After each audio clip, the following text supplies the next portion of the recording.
গোয়ালপাড়ায় বিশ্বকর্মা এবং দুর্গাপুজোর প্রস্তুতি, ফলে কুমারটুলিতে প্রতিমা নির্মাণে চরম ব্যস্ততা। গোয়ালপাড়া শহরের বাপুজি নগরের জয় মা কালী শিল্পালয়ের মৃৎশিল্পীদের মধ্যেও দেখা যাচ্ছে চরম ব্যস্ততা। শিল্পালয়টিতে 30টি বিশ্বকর্মা এবং 6টি দুর্গা প্রতিমা তৈরি করা হচ্ছে। দিন রাত এক করে প্রতিমা তৈরিতে ব্যস্ত জয় মা কালী শিল্পালয়ের মৃৎশিল্পীরা। গোয়ালপাড়া থেকে প্রতিনিধি রশিদুল হোসেনের এক প্রতিবেদন দেখুন। तो ये पता चला है कि जो उनको फेक सर्टिफिकेट देके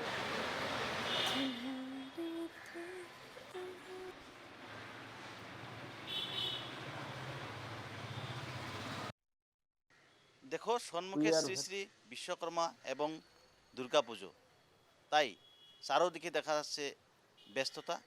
সহযোগী সঞ্জীব এবং আমি বর্তমান রয়েছি গোয়ালপাড়া শহরের বাপুজিনগরের জয় মা কালী প্রতিমা নির্মাণ করা যে কারখানা রয়েছে সেই কারখানা আছি। সহযোগী সঞ্জীবে দেখাবো এই কারখানার স্বত্বাধিকারী নারায়ণ পাল রয়েছে।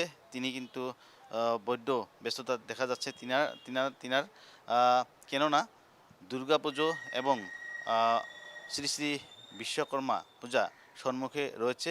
শ্রী শ্রী বিশ্বকর্মার কয়েকটি মূর্তি এই জায়গায় নির্মাণ করা হয়েছে এবং দেখা যাচ্ছে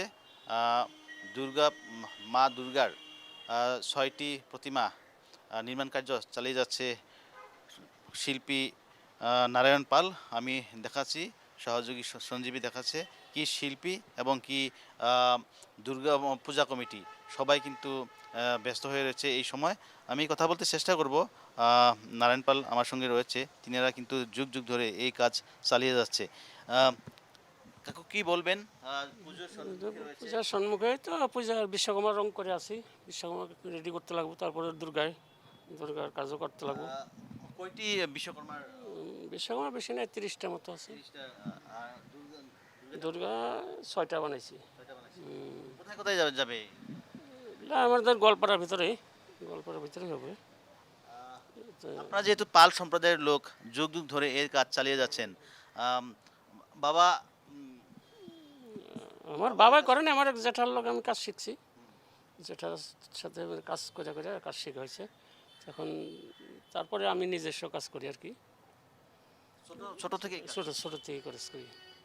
এই কাজ চালিয়ে যাচ্ছেন ছোট থেকে, কিন্তু এই কাজের লাভালাভ কি এখন এখন লাভালাভই নাই, মানে মোটামুটি মানে কোনোরকম পেট চলে আছে আর কি, এরকম কাজ। নিজের পরম্পরাটা ধরে পরম্পরাটা রাখছে আর কি। তো এখন ওরকম মানে কি গোয়ালপাড়া শহরে মানে মূর্তির রেট কম, মানে পোষায় না, মানে খরচা বেশি। এই 6টা যে দুর্গা ঠাকুর বানিয়েছেন, সর্বাধিক মূল্য আছে 35, 40, 30। কোথায় কোথায় যাবে? গোয়ালপাড়ায় একটা, গোয়ালপাড়ায় সব যাবো, একটা যাবো তোরা মেঘালয়ের তুরা। এবং যে 30টি আপনি শ্রী শ্রী বিশ্বকর্মার যে মূর্তি তৈরি করেছেন সেগুলি কোথায় যাবে? সেগুলি গোয়ালপাড়ার ভিতরে আছে। কিন্তু আপনাদের যুগ যুগ ধরে কাজ চলে যাচ্ছেন, সরকারের থেকে কিরকম? সরকারের কোনো অনুমোদন পাই নাই, কোনো সাহায্য সুবিধা পাই নাই আর কি।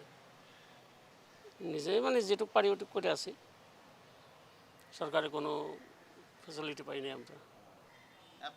আপনাদের বলা হয় শিল্পী, কিন্তু শিল্পীর যে মর্যাদা, সেই মর্যাদা আপনারা পাইছেন না? আমরা ওইটুকু পাই নাই, মানে কি ওই তো মানে কি পয়সার অভাব, যখন সময়তে কাজকর্ম পয়সাপাতির দরকার হয়, কোনো কোনো চলে আসে আর কি।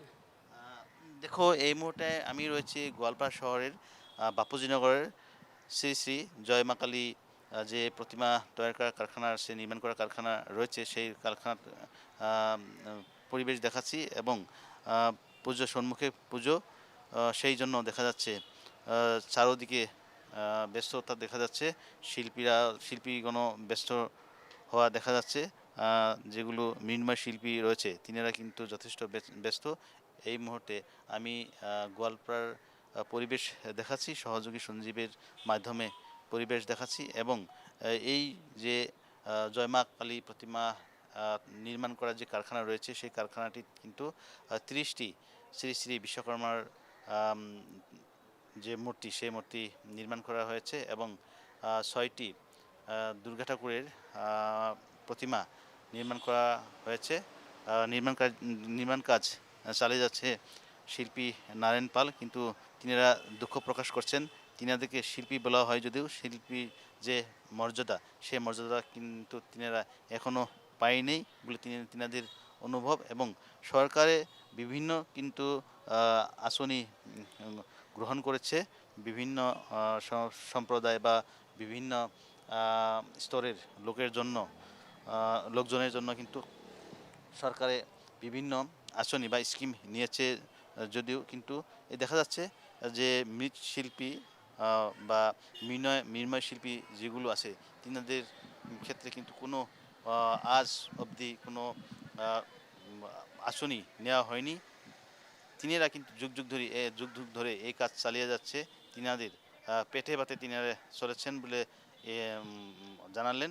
আহ, এই মুহূর্তে যেহেতু দুর্গাপুজো এবং শ্রী শ্রী বিশ্বকর্মা পুজো সম্মুখে, সেই জন্য দেখা যাচ্ছে প্রত্যেকটা অঞ্চলে কিন্তু ব্যস্ততা।